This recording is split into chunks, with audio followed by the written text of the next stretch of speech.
In this lesson, I will show you how to use Sketchbook Pro's color palette, color editor, color picking, and swatch tools. These tools allow you to select, tint, or shade any color.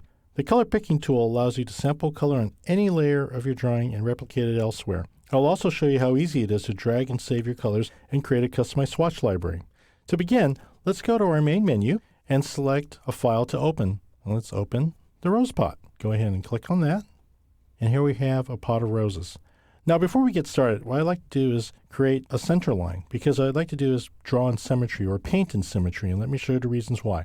Let's go ahead and direct our cursor to the top of the main menu to Image, and we're going to select Symmetry Y. And you can see a center line has come right through the middle of our flower pot. There are two more things we want to do. We want to go ahead and open up our brush tools.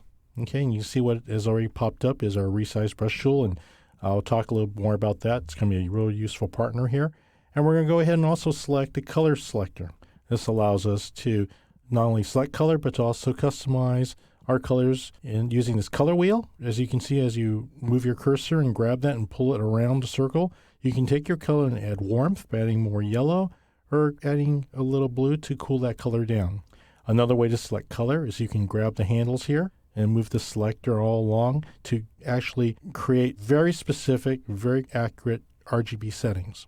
You can also do the same with your gray settings. You have your grayscale from white to black, okay? And as you can see, as I was selecting color, there's a preview window. Now, this preview window is going to be really helpful because it's going to allow you to select color, identify what the color is that you're in, and if you like the color, you can actually take that color and as you locate your cursor over it, drag it into your swatch library. All right, so let's go ahead and start coloring. Before we start, I want to open one more tool. It's called a layer editor. And this is going to be really helpful because what we want to do is we want to preserve that line drawing down below on the first layer. So let's go ahead and lock that down. Let's go to the second layer, okay? Drag to the right where it says rename layer. And what we're going to do is we're going to rename that. Okay, again, we're going to click that off.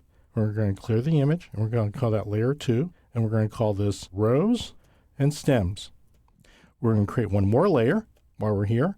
Again, repeat the same procedure. And we're going to call this pot. Now for now, I think these two layers are going to be fine. And as you can see, we're going to go ahead and select the second layer, which is roses. And you always know the active layer that you're in because it's going to be highlighted with the red ring. And this is locked down, so we don't have to worry about disturbing our original line drawing. So let's go ahead and grab our airbrush tool. Let's double tap on it and make sure it's a size that we can use. It looks pretty good. We'll click Save. Now I've gone ahead and created a swatch library here. I'm going to cover my cursor over that red. We're going to go to the user interface lagoon and grab our move and zoom tool so we can kind of bring the flowers into view. And now we're going to start coloring in that second layer. Now you can see how the symmetrical tool is really helpful here because it allows me now to render not only one side of the flowers, but the actual duplicate that's on the other side, all at the same time. Now I'm going to go ahead and select the green for the leaves. Again, I'm using my airbrush tool. See how quickly that is? Using the symmetrical tool allows me to work and get twice the amount of drawing done as I'm rendering.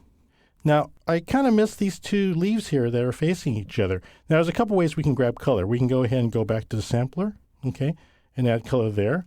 Let's hit our go back. Let's do our undo key, or we can use our color picker. We're going ahead and grab that eyedropper. You see how you activate it by pressing down and it fills with color.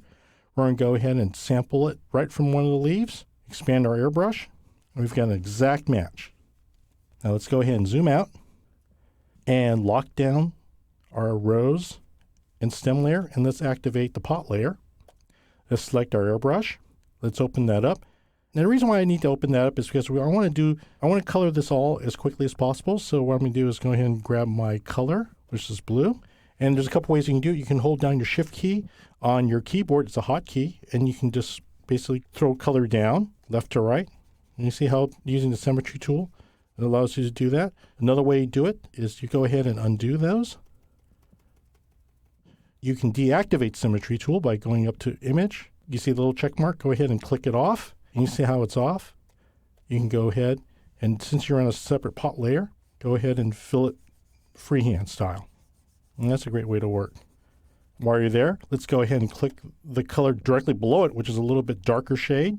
And we're going to go vertically to catch the shadow part of our pot as it's coming around in light. See, we have highlight and shadow. This is going to be the shadow part. And then what we're going to do is move our color selector over to the lighter shade So can we now take care of the highlight? Is that a great way to work, to be able to have all of those color selecting tools at our fingertips? And we can always go back to the darker shade if we need to get a little more contrast in our drawing. Let's go back and use the eraser tool, and what we're going to do is now, since we're in that layer, let's go ahead and clean up all of the blue overspray that we don't want. And if you want to add a little more precision, go ahead and hold down your Shift key, and that'll only work in straight horizontals and verticals. So if you have these angled lines, you're going to have to do these by freehand or using the lasso tool. The last bit of details we're going to go ahead is to pick the marker pen tool. We're going to go ahead and select black as our color. Let's go ahead and double tap to make sure that that's the size of pen that we'd like to use. To finish up, let's go ahead and select the marker tool. Select the color black. Let's double tap on that to make sure that's what we want. Yes. So then hold down the Shift key on the keyboard so we can do a nice straight line. Let's drag a straight line there, and let's switch to a pencil tool and drag a straight line there. And then what we're going to do now is we're going to go to our color wheel and select the color white, and we're going to use our pencil tool to pick out some highlights. And then we're going to finish up with a marker with a marking pen. We'll go back to the color black, and what that's going to do, it's going to allow us to do a nice black outline, and that'll help punch out the entire pot. Hold down your Shift key, and then we'll finish it up with an eraser. Let's go ahead and zoom out and take a look at our rendered pot of flowers. So in closing, adding colors to a sketch immediately brings them to life. Sketchbook Pro's color selector makes it easy to select, edit, and save colors.